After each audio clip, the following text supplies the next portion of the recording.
Welcome back to What Just Happened. I'm Pras Subramanian.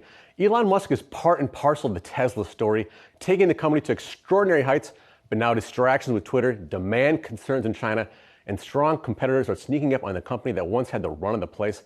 Let's take a look at some of Tesla's main challengers.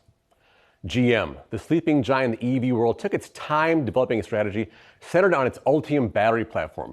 We're now going to see 3 EVs come out this year alone, joining the Chevy Bolt, Hummer EV, and Cadillac Lyriq. GM wants to build 1 million EVs annually by 2025. Then there's Ford. The company already selling thousands of Mustang Mach-E's and Ford Lightning pickups right now. CEO Jim Farley splitting up the company into an EV business and a legacy gas-powered division to focus on the future. Ford says it aims to build 2 million EVs by 2026 when new factories come online. Then there's VW, the German giant leaning in hard with his ID sub-brand of cars, revealing the ID.7 just last week at CES. Volkswagen intends to have 25 new EVs in the market by 2025, and some of those models will be made right here in the U.S., meaning they'll qualify for those all-important federal tax cuts. Now, in addition to competition, there's the issue of Elon Musk's empty promises in the past. So can he deliver on those, Pras?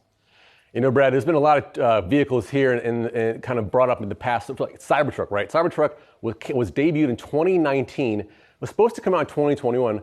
But we will likely probably see it this year. We'll see. The Tesla Roadster, right? This is this $200,000 supercar that came out, again, debuted in 2019. We haven't heard much about when it's going to come out. And it's probably not going to come out for a while, and they've already taken huge deposits on that car.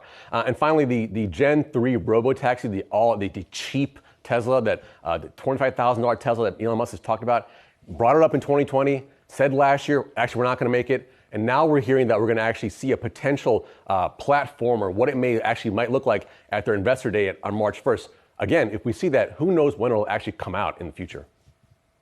Now, Pras, let's talk Tesla's car designs. Unpopular opinion, I quite like the look of the Cybertruck, but while the overall designs are attractive for the other models, they are long due for a refresh, aren't they? Yeah, you know, just looking at the models right now, they're all kind of long in the tooth. The Model S came out 10 years ago. Usually, automakers every 3 to 4 years will have a refresh and then a full redesign in 7 years, right? So the Model S came out 10 years ago. We saw a refresh of it last year. And the Model X SUV, that came out 7 years ago, again, a refresh last year. And the Model 3, it's been out for about 6 years or so, and we were hearing reports that they might actually update some like interior components, not a full refresh or a minor refresh. So, you know, these models are kind of still a little bit older. People are still buying them, but at a certain point, when new cars come out, you might want to take a look at those.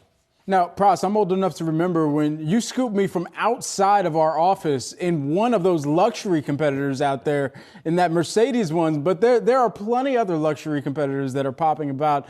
What do we know about those luxury competitors that are really entering into the fray?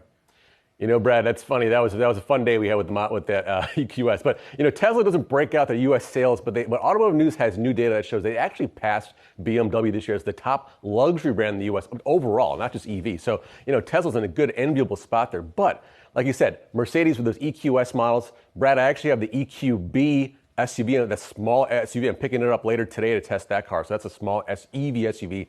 So Mercedes coming on strong. BMW with the i4 and iX. Audi with its e-trons, right? So there's a lot of competitors coming on space in the luxury EV space. And Tesla, like we said before, it used to have the kind of the run of the road by itself. Now it's kind of being joined by a lot of new cars on the road itself. And since this field is so crowded now, I mean, will people still be buying Teslas? You know, Rochelle, I have to say that is a yes, because we've been just talking about earlier today about those big price cuts that are going to make these Model 3s and Model Ys come under that price cap for the IRA tax credit. That's a huge kind of demand sort of push for them. You're going to see that happening just this quarter. But I think the biggest factor here, Rochelle, is the charging network. The Tesla supercharging network is still the best in the country, maybe even in the world.